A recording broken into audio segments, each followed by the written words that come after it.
కింగ్డమ్లా కాలం కాదు ఇది. నువ్వు మర్చిపోయిక.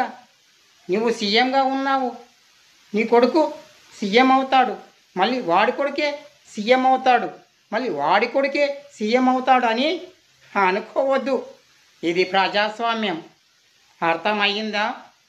ఇక్కడ నువ్వు సీఎంగా నెరవేర్చే కోరికలన్నీ, ప్రజలకు నెరవేర్చే కోరికలన్నీ నెరవేరిస్తేనే సీఎంగా 10 కాలాల పాటు ఉంటావు.